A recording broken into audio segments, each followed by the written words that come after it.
Shine Tom choco అంటే ఎవరు గుర్తుపట్టకపోవచ్చు, కానీ దసరా విలన్ అంటే మాత్రం అందరికీ ఈయన గుర్తుకొస్తారు. మలయాళీ నటుడు అయినప్పటికీ ఈయన ఇటీవల కాలంలో తెలుగులో వరుస సినిమాలలో నటిస్తూ ఎంతో బిజీగా గడుపుతున్నారు. దసరా సినిమా ద్వారా ఎంతో మంచి సక్సెస్ అందుకున్న షైన్ ప్రస్తుతం దేవర సినిమాతో పాటు పలు సినిమా పనుల్లో బిజీగా ఉన్నారు. ఇలా ఈయన సినీ కెరియర్ పక్కన పెట్టి వ్యక్తిగత విషయానికి వస్తే ఈయన గత కొద్ది రోజులుగా ప్రేమ రిలేషన్ అంటూ వార్తల్లో నిలుస్తున్నారు. ఇప్పటికే ఈయన పెళ్లి వయసు దాటిపోయినప్పటికీ లేట్ వయసులో తనూజ అనే అమ్మాయిని ఇటీవల ఎంతో ఘనంగా నిశ్చితార్థం చేసుకున్నారు.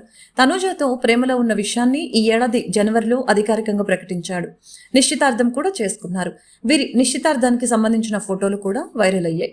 సోషల్ మీడియాలో వీరి ఎంగేజ్మెంట్ ఫోటోలు వైరల్గా మారటంతో అభిమానులు శుభాకాంక్ష తెలిపారు. త్వరలోనే వీరు పెళ్లి తేదీని కూడా ప్రకటిస్తారని అందరూ భావించారు. కానీ షైన్ మాత్రం తమ బంధం గురించి షాకింగ్ విషయాన్ని వెల్లడించారు. తనూజతో తమ బంధం 7 అడుగులు నడవకుండానే ముగిసిపోయిందని ఈయన తెలిపారు. ఇలా తనూజతో బ్రేకప్ చెప్పారనే విషయాన్ని వెల్లడించడమే కాకుండా ఆమెతో కలిసి ఉన్న ఫోటోలు అన్నింటినీ కూడా సోషల్ మీడియా నుంచి తొలగించారు.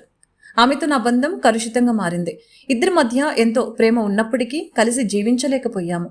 ప్రస్తుతం తాను సింగిల్ అని తిరిగి డేటింగ్ యాప్పై దృష్టి పెట్టి మరో యువతి కోసం వెతుకుతున్నాను. నాకు నచ్చిన అమ్మాయిని ఎంపిక చేసుకోవటంలోనూ వారిని ఒప్పించడంలోనూ చాలా సవాళ్లు ఎదురవుతున్నాయని షైన్ చామ్ ఒక ఇంటర్వ్యూ సందర్భంగా చేసిన కామెంట్స్ వైరల్ అవుతున్నాయి.